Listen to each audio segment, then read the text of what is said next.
सदियों से इतिहास के पन्नों में दबी कोणार्क के सूर्य मंदिर की एक रहस्यमयी कहानी। आखिर इस भव्य मंदिर के निर्माण के दौरान ऐसा क्या हुआ कि एक 12 साल के बच्चे ने इसकी चोटी पर चढ़कर अपनी जान दे दी? जानिए धर्मपद की कहानी, कोणार्क की अनसुनी गाथा।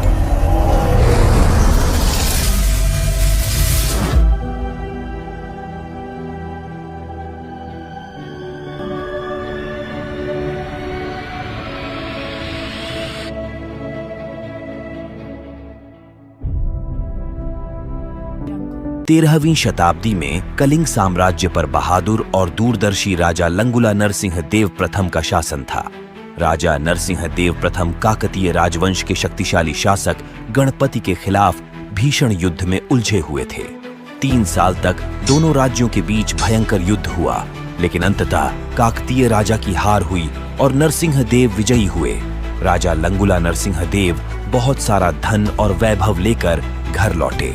विजयी होकर लौटने पर महल में उनका भव्य स्वागत का आयोजन किया गया था।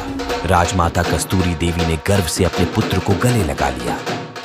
पुत्र, तुमने अपने पिता की तरह ही स्वयं को एक शक्तिशाली योद्धा सिद्ध किया है। तुम्हारे पिता ने शंख क्षेत्रपुरी में भगवान जगन्नाथ का एक भव्य मंदिर बनवाया है, लेकिन मैं चाहती हूँ कि तुम अर्क क्षेत्र कोणार्क में उससे भी अधिक भव्य और बड़ा सूर्य मंदिर बनवाओ। माँ, सूर्य मंदिर क्यों और कोणार्क में क्यों? द्वापर युग में भगवान श्री कृष्ण के पुत्र सांब बहुत ही सुंदर और सुकुमार थे। वह हमेशा नारद मुनि को परेशान किया करते थे। एक बार नारद जी ने उसे सबक सिखाने के लिए एक योजना बनाई। नारद जी ने सांब के सुंदर शरीर की प्रशंसा की और उसे गोपियों के साथ जलक्रीड़ा करने के लिए उकसाया। नारद की प्रशंसा से उत्साहित होकर सांब गोपियों के साथ जलक्रीड़ा के लिए एक तालाब पर गए। आने वाली मुसीबत से अनजान वे हंसने और एक दूसरे पर पानी छिड़कने में व्यस्त थे। इस बीच नारद भगवान कृष्ण के पास गए और उन्हें बताया कि सांब अपनी माँ के समान गोपियों के साथ जलक्रीड़ा कर रहे हैं। जब भगवान कृष्ण ने यह सुना तो वे क्रोधित हो गए। क्रोध में आकर कृष्ण ने सांब को श्राप दे दिए और बोले, जिस शरीर पर तुम इतना घमंड करते हो वह नष्ट हो जाएगा। इस श्राप के परिणाम स्वरूप सांब को कुष्ठ रोग हो जाता है और उनका सुंदर शरीर विकृत और घावों से भर जाता है। सांब राजमहल लौटते हैं और उनकी माँ जाम्बवती को पता चलता है कि बेटे की यह दुर्दशा उनके पिता श्री कृष्ण के श्राप के कारण हुई है। रानी जाम्बवती क्रोधित हो जाती है। अंत में नारद जी को बुलाया जाता है। नारद जी बीमारी का समाधान देते हुए कहते हैं, सूर्य की पहली किरण ओड्रा राज्य के कोने पर पड़ती है, जिसे कोणार्क के नाम से जाना जाता है। शाम को वहां जाकर सूर्य भगवान की आराधना करनी होगी, तभी वह इस बीमारी से मुक्ति पा सकेगा। थोड़ी सी उम्मीद के साथ शाम कोणार्क की लंबी और कठिन यात्रा पर निकल पड़े। चंद्रभागा नदी के तट पर पहुंचने के बाद उन्होंने कठोर तपस्या शुरू की। भोजन और पानी के बिना 12 वर्षों तक उसने सूर्य भगवान से प्रार्थना की। अंत में शाम की भक्ति से प्रसन्न होकर सूर्य भगवान प्रकट हुए और उसे उपचार प्रदान किए। सूर्य भगवान ने कहे, सुबह जब तुम नदी में स्नान करोगे तो तुम्हें मेरी एक मूर्ति मिलेगी, उसे छू लेना, तुम ठीक हो जाओगे। अगली सुबह सांब चंद्रभागा नदी में स्नान करने गए और जैसा कि सूर्यदेव ने बताए थे, उन्हें नदी से सूर्यदेव के एक छोटी सी काले पत्थर की मूर्ति मिली। जैसे ही उन्होंने उसे छुआ, उनका कुष्ठ रोग गायब हो गया और उनका शरीर अपनी पूर्व सुंदरता पर लौट आया। जब सांब पानी से बाहर आए तो सेवकों ने उनके चमत्कारिक रूप से ठीक होने पर खुशी मनाई। कृतज्ञता में सांब ने उस पत्थर की मूर्ति को उस स्थान पर स्थापित किए और सूर्यदेव के सम्मान में एक छोटा सा मंदिर बनवाए। जब मैं विवाह के कई वर्षों तक निसंतान रही, तब मैंने भी उस सूर्य मंदिर में पूजा की और मुझे आप पुत्र के रूप में प्राप्त हुए। अपनी माँ के वचनों से प्रभावित होकर नरसिंह देव ने विश्व का सबसे भव्य सूर्य मंदिर बनवाने का वचन दिया। प्रसिद्ध मूर्तिकार सिबेई सामंतराय और उनके साथी बिशु महाराणा को मंदिर निर्माण की जिम्मेदारी दी गई। उन्होंने सूर्य मंदिर का एक सुंदर प्रतिरूप बनाए और राजा नरसिंह देव के सामने उपस्थापित किए। नरसिंह देव मंदिर का प्रतिरूप देखकर अभिभूत हो गए और मंदिर निर्माण कार्य तुरंत शुरू करने का आदेश दिए। योजना किया गया कि भव्य सूर्य मंदिर के निर्माण कोणार्क के चंद्रभागा नदी के तट पर पद्मटोला गंड नामक स्थान पर किया जाएगा, जहां सूर्य की पहली किरणें इसके विशाल शिखर पर पड़ेगी। दूर दूरांतर से बड़े बड़े पत्थर लाए गए। बड़े पत्थरों को बड़ी सपाट लकड़ी की नावों पर लादकर नदी के बीच में लेकर नदी में गिराया गया, ताकि मंदिर निर्माण के लिए समतल स्थल तैयार हो सके। लेकिन नदी में चाहे जितने भी पत्थर फेंके गया, पानी का तेज बहाव उन पत्थरों को अपने साथ बहा ले जा रहा था। मुख्य शिल्पकार सिबेई सामंतराय इस बात को लेकर चिंतित थे कि उग्र नदी को कैसे नियंत्रित किया जाए। चिंतित सिबेई सामंतराय एक दिन एक झोपड़ी के बरामदे में बैठे हुए गहरी सोच में खोए हुए थे। झोपड़ी के वृद्धा ने उन्हें गरम बाजरे का दलिया परोसे।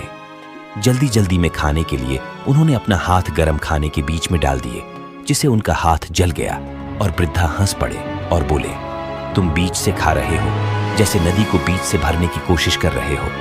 अचानक उन्हें अपनी समस्या का समाधान समझ में आ गया। वह वृद्धा कोई और नहीं बल्कि छद्मवेश में मां रामचंडी थी।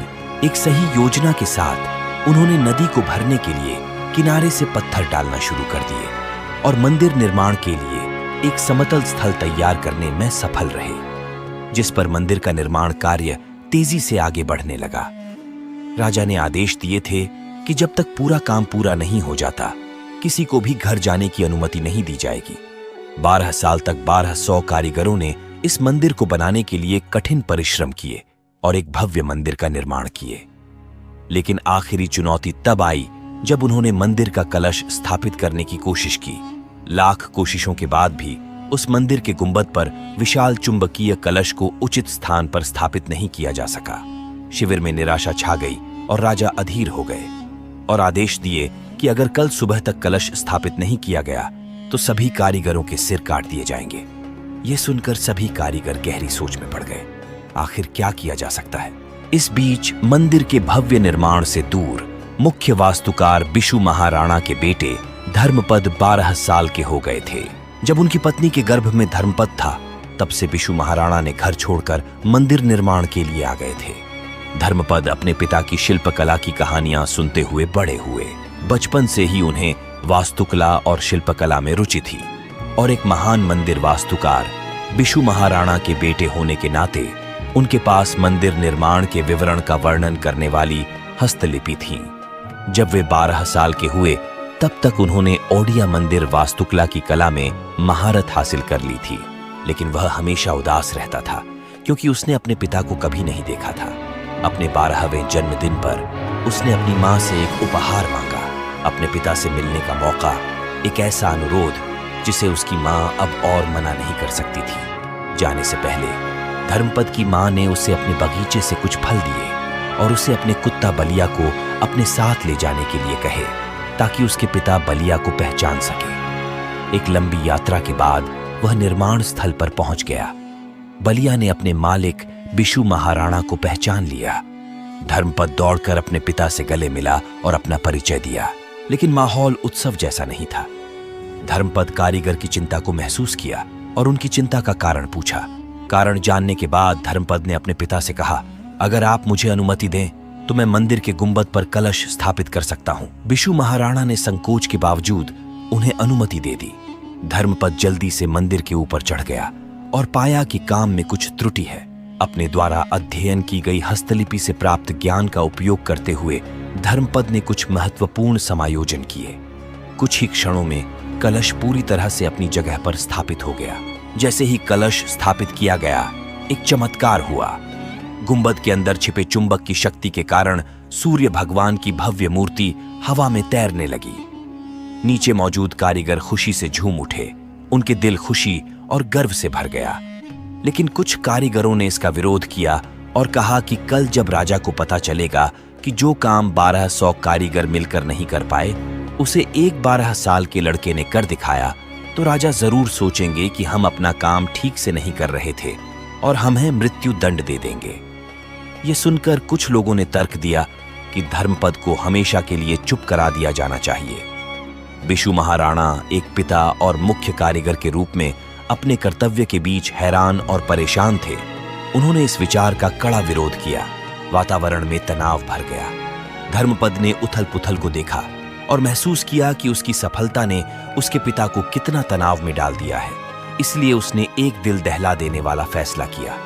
आंखों में आंसू लिए वह भीड़ के बीच से होता हुआ मंदिर के शिखर पर चढ़ गया। कुछ ही देर में वह कलश के शिखर पर खड़ा था, जिसे उसने अभी अभी स्थापित किया था। उसने आसमान की ओर देखा। सूरज की पहली किरणें मंदिर को छू रही थी, मानो सूर्य देव अपना आशीर्वाद बरसा रहे थे। धर्मपद ने मंदिर के शिखर से नदी के गहरे नीले पानी में छलांग लगा दी। एक छोटा बालक, जिसने अब तक का सबसे बड़ा मंदिर बनाकर ओडिया कला, शिल्प और वास्तुकला को सर्वोच्च गौरव दिलाया था, उसने दूसरों के जीवन को बचाने के लिए अपना जीवन बलिदान कर दिया।